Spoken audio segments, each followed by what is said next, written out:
कृष्ण के एक प्रिय मित्र उनसे मिलने के लिए द्वारिका नगरी पधारे। भगवान श्री कृष्ण ने उनका अत्यंत आदर और स्नेहपूर्वक स्वागत किया और मुस्कुराते हुए उनके आने का कारण पूछा। तब सखा बोले, हे केशव, आप तो सर्वज्ञ हैं, सब कुछ जानते हैं। फिर भी आज मैं आपसे यह जानने के उद्देश्य से आया हूं कि मनुष्य को किन किन वृक्षों का रोपण करना चाहिए, कौन से वृक्ष भवन के सामने लगाने योग्य हैं, इन वृक्षों के लगाने से दरिद्रता दूर होती है तथा कौन से वृक्ष शत्रु, रोग, भय, भूत, पिशाच जैसे संकटों से रक्षा करते हैं। यह सुनकर भगवान श्री कृष्ण मंद मुस्कान के साथ बोले, हे सखा, आज तुमने अत्यंत श्रेष्ठ और कल्याणकारी प्रश्न किया है। यह प्रश्न केवल तुम्हारे ही नहीं, समस्त मानव जाति के कल्याण से जुड़ा हुआ है। इस संसार में वृक्षों का योगदान अतुलनीय है। वृक्ष सदा ही पूजनीय रहे, क्योंकि वे न केवल प्राणवायु प्रदान करते हैं बल्कि पृथ्वी पर जीवन का आधार भी हैं। परंतु आज तुमने भवन की सीमा में वृक्ष लगाने के विषय में जो प्रश्न किया है वह अत्यंत गूढ़ और शुभ फलदायक है। भगवान आगे बोले, वास्तव में जब कोई मनुष्य अपने घर के समीप उचित वृक्षों का रोपण करता है तो वह न केवल अपने भवन की सुंदरता बढ़ाता है बल्कि अपने जीवन में सकारात्मक ऊर्जा का संचार भी करता है। वृक्ष वातावरण को शुद्ध करते हैं, मन की शांति बढ़ाते हैं और घर से नकारात्मकता को दूर करते हैं। ऐसे शुभ पेड़ पौधे जिनकी छाया, सुगंध और ऊर्जा पवित्र होती है, वे घर में सुख, शांति और समृद्धि का आगमन कराते हैं। साथ ही ये अनेक प्रकार के वास्तु दोषों को भी समाप्त करते हैं। घर के आंगन में खड़े वृक्ष देवताओं के समान रक्षक बन जाते हैं जो घर की रक्षा करते हैं। फिर श्री कृष्ण ने कहा, हे मित्र, अब मैं तुम्हें यह बताऊंगा कि कौन से पौधे घर के समीप लगाने चाहिए और किन पौधों से बचना चाहिए। परंतु उससे पहले मैं तुम्हें एक प्राचीन कथा सुनाता हूं। इस कथा के माध्यम से तुम स्वयं समझ सकोगे कि वृक्षों और पौधों का मनुष्य के जीवन पर कितना गहरा प्रभाव होता है। कौन से वृक्ष दरिद्रता को आमंत्रित करते हैं और कौन से सुख समृद्धि का प्रसार करते हैं। जो भी व्यक्ति इस कथा को श्रवण करता है उसके सैकड़ों पाप नष्ट हो जाते हैं और उसके जीवन से दरिद्रता सदैव के लिए दूर हो जाती है। भगवान श्री कृष्ण का सखा हाथ जोड़कर विनम्रता से बोले, हे केशव, मैं इस कथा को अवश्य ध्यान पूर्वक पूर्ण रूप से सुनूंगा। कृपया मुझे वह कथा सुनाइए जिससे मैं और समस्त जन यह समझ सके कि वृक्षों का घर के समीप क्या प्रभाव पड़ता है। भगवान श्री कृष्ण ने मुस्कुराते हुए कहा, हे सखा, सुनो, पूर्व काल की बात है। मध्य देश में एक अत्यंत शोभायमान नगरी थी। उस नगरी में धनेश्वर नाम का एक वैश्य अपने परिवार सहित निवास करता था। धनेश्वर धनवान था, परंतु उससे भी अधिक वह ईश्वर भक्त था। वह प्रतिदिन भगवान विष्णु की पूजा अर्चना करता, मंदिर जाता और दान पुण्य में सदैव तत्पर रहता। उसकी पत्नी सुमति भी अत्यंत सुशील, धार्मिक और गृह कार्य में निपुण थी। उनके घर में धन धान्य, सुख संपत्ति और प्रसन्नता की कोई कमी नहीं थी। भगवान की कृपा से उनका जीवन पूर्णतया आनंदमय था। इस प्रकार अनेक वर्ष शांति से बीत गए। एक दिन धनेश्वर की पत्नी सुमति ने सोचा कि आंगन को और सुंदर बनाना चाहिए। उसने अपने आंगन में कुछ वृक्षों और पौधों का रोपण किया। प्रतिदिन वह उन पौधों को जल चढ़ाती, उन्हें पूजती और उनकी सेवा करती रही। किंतु उसे यह ज्ञान नहीं था कि कौन से वृक्ष शुभ फल देने वाले हैं और कौन से अशुभ प्रभाव डालने वाले हैं। इसलिए उसने केवल अपनी इच्छा से जो वृक्ष उसे सुंदर और प्रिय लगे वही लगा दिए। दुर्भाग्यवश उन्हीं वृक्षों में अधिकांश ऐसे थे जो वास्तु और धर्म के अनुसार घर के लिए अशुभ माने जाते हैं। समय बीतने पर उनके घर में धीरे धीरे अनिष्ट के लक्षण प्रकट होने लगे। पहले धनेश्वर के व्यापार में भारी हानि हुई। उसके बाद घर में कलह और विवाद बढ़ने लगे। पति पत्नी में बार बार झगड़े होने लगे। जैसे जैसे वो वृक्ष बने होते गए वैसे वैसे उनके जीवन में दुख, दरिद्रता और क्लेश बढ़ता गया। धनेश्वर का व्यापार पूरी तरह से डूब गया। घर में रखा धन समाप्त हो गया। यहां तक कि भोजन के लिए भी पैसे ना बचे। भूख और चिंता से घर का वातावरण भारी हो गया। धनेश्वर की पत्नी अत्यंत दुखी रहने लगी। कभी वो अपने पति पर क्रोध करती तो कभी स्वयं को कोसती। एक दिन उसने क्रोधित होकर कहा, हे स्वामी, अब तो कुछ काम करो, कहीं जाकर कुछ कमाई लाओ। तब धनेश्वर गांव गांव घूमकर काम मांगने लगा, परंतु कोई भी उसे कार्य नहीं देता था। थक कर वह घर लौट आया और बोला, हे भद्रे, मुझे कहीं पर भी कोई काम नहीं मिला, अब मैं कहाँ जाऊं। ये सुनकर सुमति और भी व्यथित हो उठी। धीरे धीरे उन्होंने घर के सारे गहने बेच डाले। जो थोड़ा बहुत अन्न प्राप्त हुआ उसी से उन्होंने कुछ दिन पेट पाला, परंतु अब उनके पास कुछ भी नहीं बचा। इस प्रकार केवल अशुभ वृक्षों के रोपण के कारण वह परिवार, जो कभी समृद्धि और आनंद का प्रतीक था, पूर्णतया दरिद्रता और दुख में डूब गया। किंतु धनेश्वर और सुमति यह नहीं समझ पाए कि उनके दुर्भाग्य का मूल कारण उनके ही आंगन में लगाए गए वे अशुभ वृक्ष थे। फिर एक दिन की बात है, जब धनेश्वर और सुमति अत्यंत दुखी और निर्धन हो चुके थे, उसी समय एक साधु महात्मा उनके द्वार पर पधारे। वे साधु महाराज तेजस्वी मुखमंडल वाले, शांति और करुणा से ओतप्रोत एक दिव्य आभा से युक्त थे।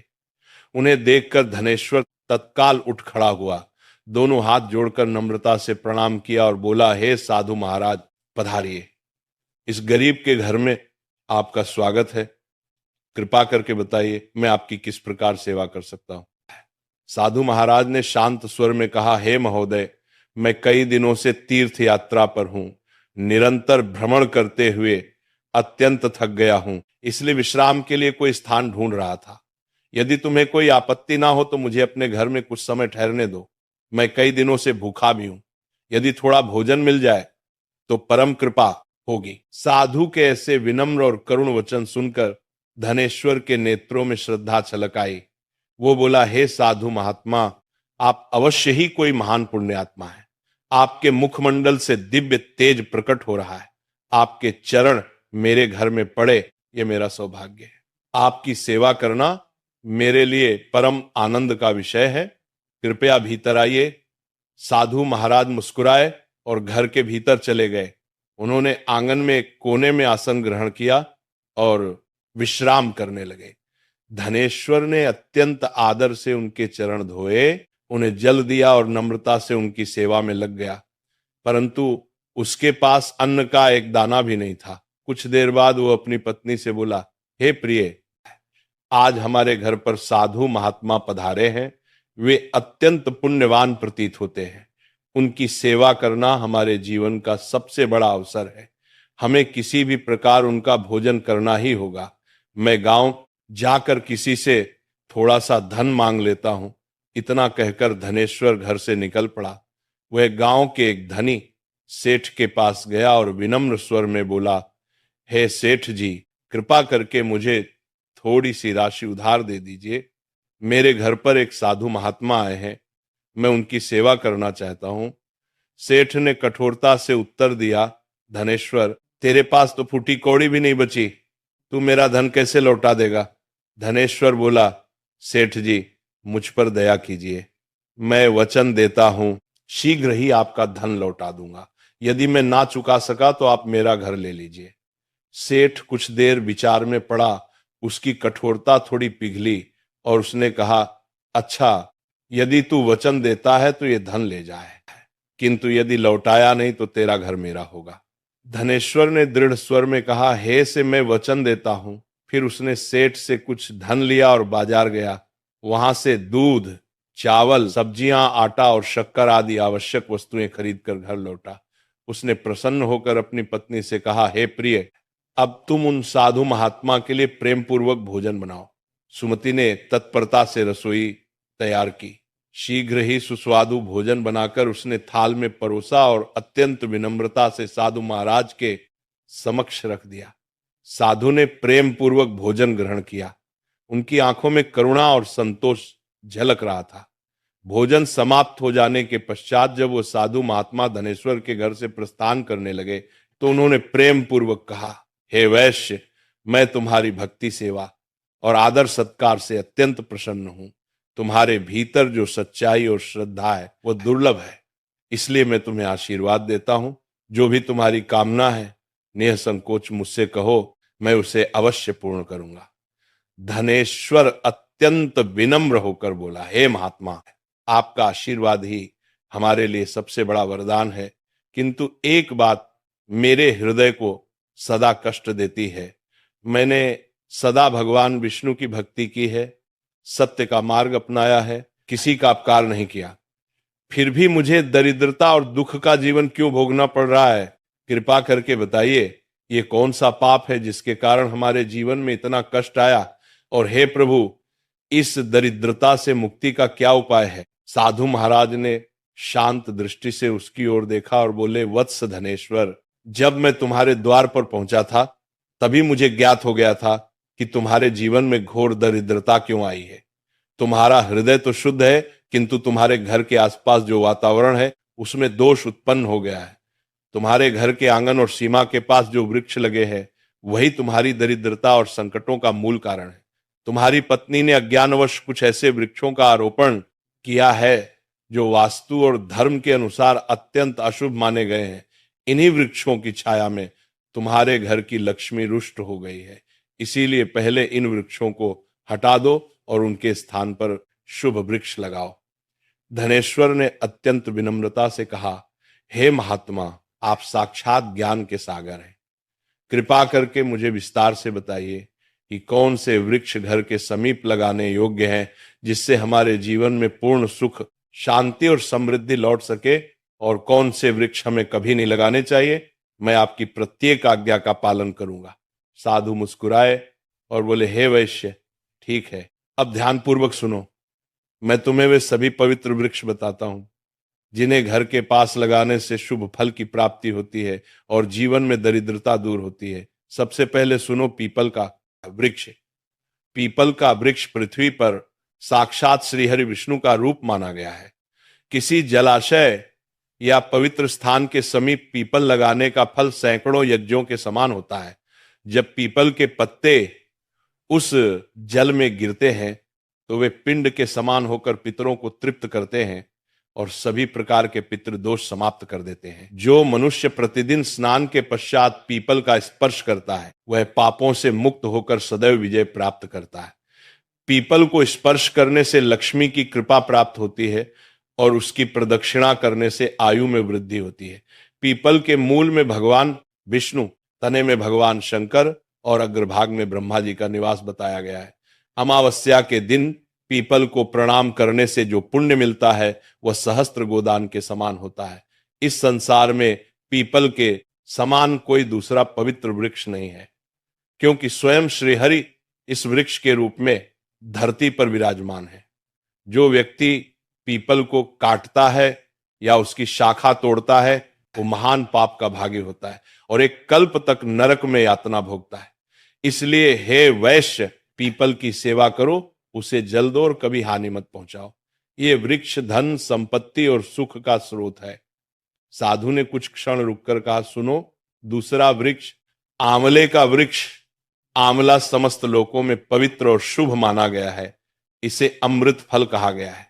आंवला लगाने और उसकी पूजा करने से मनुष्य जन्म मृत्यु के बंधन से मुक्त होता है। यह वृक्ष भगवान विष्णु को अत्यंत प्रिय है। जो व्यक्ति प्रतिदिन आंवले का सेवन करता है या उसकी छाया में बैठकर ध्यान करता है उसके सभी पाप नष्ट हो जाते हैं। आंवला खाने से मनुष्य की आयु बढ़ती है, उसका शरीर पुष्ट और रोग मुक्त रहता है। जो मनुष्य प्रतिदिन आंवले का सेवन करता है वह दीर्घायु, तेजस्वी और बलवान होता है। आंवले का रस जल में मिलाकर पीने से सभी प्रकार के रोगों का नाश होता है। विशेषतः नेत्र, त्वचा और मन के विकार दूर होते हैं। यदि कोई व्यक्ति आंवले का जल स्नान में मिलाकर स्नान करे तो उसके जीवन से दरिद्रता, क्लेश और दुर्भाग्य दूर हो जाते हैं तथा वह सभी प्रकार के ऐश्वर्य और सौभाग्य का अधिकारी बनता है। जिस घर में आंवला सदा विद्यमान रहता है वहां पर दैत्य, राक्षस और नकारात्मक शक्तियां कभी प्रवेश नहीं करती। एकादशी के दिन यदि आंवले का दर्शन या सेवन किया जाए तो मनुष्य को वह पुण्य प्राप्त होता है जो समस्त तीर्थों के स्नान से भी अधिक होता है। अपने केशों में आंवले का प्रयोग करने वाला मनुष्य दीर्घायु होता है और उसे मृत्यु के पश्चात पुनः इस नश्वर लोक में जन्म नहीं लेना पड़ता। जिस घर के द्वार या आंगन के पास आंवले का वृक्ष होता है वहां साक्षात श्री लक्ष्मी नारायण का निवास माना गया है। क्योंकि वह स्थान पवित्र, समृद्ध और शांति से भरा रहता है। अब सुनो साधु आगे बोले। तीसरा शुभ वृक्ष है अशोक का वृक्ष। इसके नाम में ही शोक का नाश निहित है। अशोक वृक्ष में अप्सराओं का निवास कहा गया है। यह वृक्ष शोक, निराशा और दुख को नष्ट करने वाला है। जिस घर के पास अशोक वृक्ष होता है वहां सदैव सुख, शांति और सौंदर्य बना रहता है। यह वृक्ष मन को शीतलता और हृदय को प्रसन्नता प्रदान करता है। देवी लक्ष्मी ने स्वयं कहा है कि अशोक के समीप निवास करना उन्हें अत्यंत प्रिय है, क्योंकि यह वृक्ष घर के वातावरण को पवित्र और सौभाग्यवर्धक बनाता है। जब देवी सीता माता रावण द्वारा लंका ले जाई गई तब उनका निवास अशोक वाटिका में हुआ था। अशोक के वृक्षों ने उस कठिन समय में माता सीता को छाया, शांति और धैर्य प्रदान किया था। इसलिए माता सीता ने इस वृक्ष को यह वरदान दिया कि तो जहां भी अशोक का वृक्ष होगा वहां मेरा आशीर्वाद और देवी लक्ष्मी का निवास सदा रहेगा। इसलिए अशोक का वृक्ष कर को वृक्ष घर के समीप लगाने से घर में शांति, सौभाग्य और पारिवारिक प्रेम बना रहता है। चौथा वृक्ष सुनो, पाकड़ का वृक्ष। यह वृक्ष अत्यंत पुण्यदायी माना गया है। जो मनुष्य पाकड़ का वृक्ष लगाता है वह महायज्ञ के समान पुण्य प्राप्त करता है। विशेषता कलयुग में जब यज्ञ, तप और दान करना कठिन हो जाएगा तब केवल एक पाकड़ का वृक्ष लगाना ही सैकड़ों यज्ञों का फल देने वाला होगा। इस वृक्ष की छाया में देवता निवास करते हैं और इससे परिवार में स्थिरता, सम्मान और समृद्धि आती है। पांचवां वृक्ष है नियम। नियम का वृक्ष। यह वृक्ष सूर्य देव को अत्यंत प्रिय है। जो व्यक्ति अपने घर के सामने आंगन में नीम का वृक्ष लगाता है वह नाना प्रकार के रोगों से मुक्त रहता है। नियम की वायु और पत्तियां वायु, जल और शरीर को शुद्ध करती है। यह वृक्ष दीर्घायु और आरोग्य प्रदान करने वाला है। मां लक्ष्मी को नीम के पत्ते अत्यंत प्रिय हैं, इसलिए वे ऐसे घर में निवास करती हैं जहां नियम का वृक्ष आरोग्य प्रदान करने वाला है। नियम के नीचे तुलसी का पौधा लगाने से वह स्थान देवालय के समान पवित्र हो जाता है। जिस घर के द्वार पर नियम का वृक्ष होता है वहां धन संपत्ति का अभाव कभी नहीं रहता। अब सुनो, छठा वृक्ष जामुन का वृक्ष। जो व्यक्ति कन्या की प्राप्ति की कामना करता है उसे जामुन का वृक्ष अवश्य लगाना चाहिए। यह वृक्ष सौभाग्य और कुल वृद्धि का प्रतीक है। जिस घर के समीप जामुन का वृक्ष होता है उस घर में कन्या जन्म लेती है, जो कुल का गौरव बढ़ाती है और घर में सौभाग्य, प्रेम और सुख का विस्तार करती है। अब सातवां वृक्ष है बेल का वृक्ष। यह वृक्ष स्वयं भगवान शंकर का प्रतीक है। बेल के 3 पत्र त्रिदेवों ब्रह्मा, विष्णु और महेश का स्वरूप माने गए हैं। बेल के वृक्ष में भगवान शिव का निवास है और गुलाब के पौधे में देवी पार्वती का। इसलिए यदि कोई व्यक्ति बेल के वृक्ष के पास गुलाब का पौधा लगाता है तो उसे शिव पार्वती दोनों का आशीर्वाद प्राप्त होता है। ऐसे घर में कभी दुख, दरिद्रता या रोग का निवास नहीं होता। वहां अकाल मृत्यु होती है, न कोई स्त्री विधवा बनती है। आठवां वृक्ष नारियल का पेड़। नारियल का पेड़ अत्यंत शुभ और पवित्र माना गया है। यह देवताओं का प्रिय वृक्ष है और किसी भी धार्मिक अनुष्ठान में इसके बिना पूजा पूर्ण नहीं मानी जाती। घर के आंगन में नारियल का वृक्ष होने से घर में सदा शुभता, मंगल और उन्नति बनी रहती है। ऐसा घर समाज में सम्मान प्राप्त करता है, उसके सदस्यों की प्रतिष्ठा बढ़ती है और वह सदैव सौभाग्य का वास होता है। कहा गया है कि जिस घर के समीप नारियल का वृक्ष होता है वहां दरिद्रता और रोग नहीं टिकते। नारियल का फल स्वयं सत्य और पवित्रता का प्रतीक है। सुंदर पत्नी की कामना करने वाला व्यक्ति यदि अपने घर के पास अनार का वृक्ष लगाए तो उसे सुशील, धर्मनिष्ठ और सौभाग्यशालिनी पत्नी की प्राप्ति होती है। अनार का वृक्ष वैवाहिक सुख और सौंदर्य का प्रतीक है।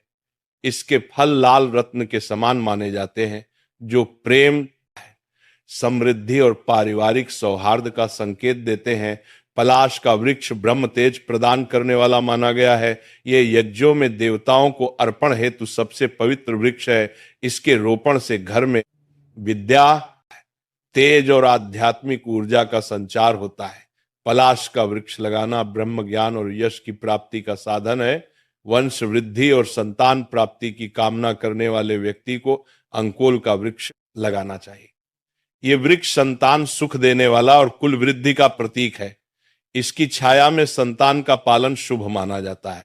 इस वृक्ष से कुल में नई पीढ़ियों का विकास होता है। यदि कोई मनुष्य किसी भयंकर बीमारी से पीड़ित है तो उसे खैर का वृक्ष अवश्य लगाना चाहिए। यह वृक्ष रोग नाशक और आरोग्यदायक होता है। इसके समीप वायु शुद्ध रहती है और इससे शरीर में बल तथा रोग प्रतिरोधक शक्ति बढ़ती है। खैर का वृक्ष लगाने से बड़े बड़े रोगों का नाश होता है और दीर्घायु प्राप्त होती है। मोगरा के पौधे में गंधर्वों का निवास माना गया है। ये पौधा सुगंध, कला और सौंदर्य का प्रतीक है। जो व्यक्ति संगीत, नृत्य, चित्रकला या किसी भी कला के क्षेत्र से जुड़ा है उसे यह पौधा अपने घर के पास अवश्य लगाना चाहिए। इससे कार्यों में सफलता और प्रसिद्धि प्राप्त होती है। मोगरे की सुगंध वातावरण को पवित्र और आकर्षक बनाती है। यदि किसी मनुष्य को चोरों या लुटेरों का भय सताता है तो उसे बेंत, बांस का वृक्ष अपने घर के पास लगाना चाहिए। ये वृक्ष रक्षक के समान कार्य करता है, चोरों को भयभीत करता है और घर की सुरक्षा करता है। इसके रोपण से शत्रु दूर रहते हैं और घर में स्थिरता बनी रहती है। चंदन और कटहल के वृक्ष दोनों ही पुण्य और लक्ष्मी प्रदान करने वाले हैं। चंदन का वृक्ष शांति, भक्ति और पवित्रता का प्रतीक है, जबकि कटहल का वृक्ष समृद्धि और संतोष प्रदान करता है। इन दोनों वृक्षों के घर में होने से दुख, दरिद्रता और भय समाप्त हो जाते हैं। घर की उत्तर दिशा में यदि पाम, ताड़पाम या कनक चंपा के पौधे लगाए जाए तो घर में धन, संपत्ति और वैभव की वृद्धि होती है।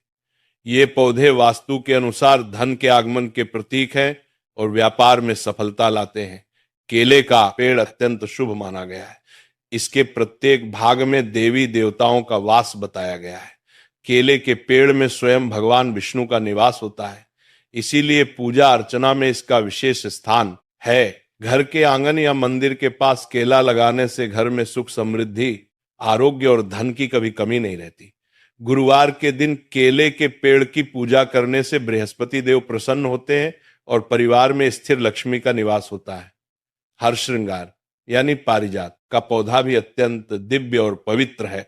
इसकी उत्पत्ति समुद्र मंथन के समय हुई थी और उसी समुद्र मंथन से मां लक्ष्मी भी प्रकट हुई थी, इसीलिए पारिजात का सीधा संबंध लक्ष्मी कृपा से है।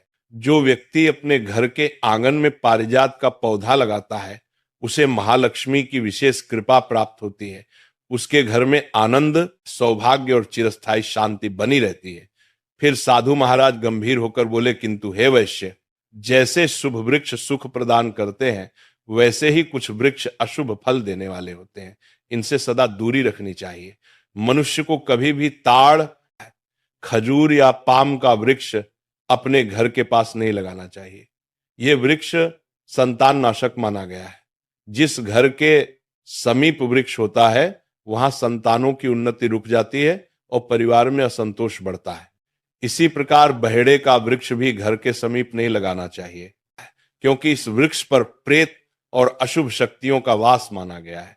जो व्यक्ति बहेड़े का वृक्ष लगाता है वह स्वयं प्रेत योनि में चला जाता है। इसके नीचे बैठकर कभी पूजा पाठ नहीं करनी चाहिए, न भोजन करना चाहिए, न विश्राम। अगर किसी मनुष्य को शत्रुओं का भय सता रहा हो तो उसे अपने घर के समीप केवड़े का वृक्ष अवश्य लगाना चाहिए। यह वृक्ष शत्रुओं का नाश करने वाला और रक्षक माना गया है। इसके प्रभाव से शत्रु स्वयं दूर भाग जाते हैं और घर की रक्षा होती है। साधु महात्मा आगे बोले, हे वैश्य, ध्यान रखो, घर में कुछ ऐसे पौधे और वृक्ष होते हैं जिनका रोपण करना अत्यंत अशुभ माना गया है। मनुष्य को कभी भी ऐसे पौधे नहीं लगाने चाहिए जिनके तने या शाखाओं को काटने या तोड़ने पर दूध निकलता हो। ऐसे पौधों में नकारात्मक शक्ति का वास होता है जो परिवार में कलह, चिंता और दरिद्रता लाते हैं। घर के सामने कभी भी बबूल का पेड़ नहीं लगाना चाहिए, क्योंकि इसे लगाने से विपत्तियां आती हैं, परिवार में मतभेद और विवाद बनते हैं। बबूल की कांटेदार प्रकृति गृहस्थ जीवन में वैर और कटुता को जन्म देती है। इसी प्रकार घर के सामने बेर का वृक्ष भी नहीं लगाना चाहिए। ये वृक्ष नकारात्मक ऊर्जा को आकर्षित करता है। इसके कारण घर में धन का नाश होता है, शत्रु बढ़ते हैं और मन में अस्थिरता रहती है। पपीते का वृक्ष भी घर के सामने लगाना वर्जित है। पपीते को काटने पर दूध जैसा रस निकलता है और यही उसके अशुभ होने का कारण माना गया है। वृक्ष के प्रभाव से धन का नाश होता है, रोग और दरिद्रता बढ़ती है। यह पीपल का वृक्ष भवन की पूर्व दिशा में हो तो वह निर्धनता का कारण बनता है। पीपल का वृक्ष पवित्र अवश्य है, परंतु इसका स्थान यदि उचित दिशा में न हो तो वह फलदायी नहीं होता। पीपल को सदैव मंदिरों, नदी किनारे या जलाशय के पास लगाना शुभ होता है, न कि घर के द्वार पर। यदि वटवृक्ष बरगद घर की पश्चिम दिशा में हो तो घर में शोक और दुख का वातावरण बना रहता है। वटवृक्ष अत्यंत शक्तिशाली है, इसलिए उसे केवल बड़े स्थानों, मंदिरों या चौराहों पर लगाना ही शुभ माना गया है, घर की सीमा में नहीं। दक्षिण दिशा में तुलसी का पौधा लगाना भी वर्जित है। तुलसी अत्यंत पवित्र देवी स्वरूपा है, इसलिए उनका स्थान सदैव पूर्व या उत्तर दिशा में होना चाहिए। यदि दक्षिण दिशा में तुलसी हो तो संतान को क्लेश या रोगों का सामना करना पड़ता है। साधु ने आगे कहा, यदि किसी भी मृत वृक्ष की छाया घर पर पड़ती है तो यह मृत्यु का सूचक होता है। ऐसा वृक्ष घर में विनाशकारी ऊर्जा फैलाता है, इसलिए जैसे ही कोई वृक्ष सूख जाए या मुरझा जाए उसे तुरंत उखाड़कर हटाना चाहिए। जीवित वृक्ष ही घर में मंगल और प्राण ऊर्जा का संचार करते हैं। फिर साधु महात्मा ने कहा, हे वैश्य, अब मैंने तुम्हें शुभ और अशुभ सभी वृक्षों का विस्तृत ज्ञान दे दिया है। यदि तुम इन नियमों का पालन करोगे और शुभ वृक्षों का रोपण करोगे तो तुम्हारे जीवन में पूर्ण सुख, शांति और लक्ष्मी का वास होगा। ये वृक्ष केवल छाया नहीं देते, ये देवताओं का रूप है जो मनुष्य के जीवन को संतुलित, पवित्र और समृद्ध बनाते हैं। ये सुनकर धनेश्वर ने हाथ जोड़कर कहा, हे महात्मा, आपने आज मुझे ऐसा ज्ञान दिया है जो मेरे जीवन का अंधकार दूर कर देगा। मैं आपका सदा आभारी रहूंगा। साधु महात्मा ने प्रेम पूर्वक मुस्कुराते हुए उसे आशीर्वाद दिया, वत्स, तुम्हारे घर में अब सुख और समृद्धि लौट आएगी। ये कहकर वह साधु महात्मा वहां से अंतर्ध्यान हो गए। धनेश्वर और उसकी पत्नी सुमति ने जब देखा कि साधु अचानक अदृश्य हो गए तो उन्हें समझ में आ गया कि वे कोई साधारण तपस्वी नहीं थे। वे स्वयं भगवान विष्णु ही उनके कल्याण के लिए आए थे। दोनों पति पत्नी की आंखों से आंसू बहने लगे। वे भाव विभोर होकर भगवान विष्णु को प्रणाम करने लगे। इसके बाद धनेश्वर ने साधु महात्मा की आज्ञा के अनुसार अपने घर के समीप सभी अशुभ वृक्षों को हटाया और शुभ वृक्षों का रोपण किया। कुछ ही समय में उसके घर में अन्न, धन और वैभव की वर्षा होने लगी। व्यापार फिर से चल पड़ा और परिवार में सुख, प्रेम और आनंद का वातावरण बन गया। भगवान श्री कृष्ण ने मुस्कुराते हुए अपने सखा से कहा, हे मित्र, इस प्रकार मैंने तुम्हें शुभ और अशुभ वृक्षों के विषय में बताया। यदि मनुष्य नियमों का पालन करे तो उसके घर में सदैव लक्ष्मी निवास करती है और जीवन में कभी दरिद्रता नहीं आती।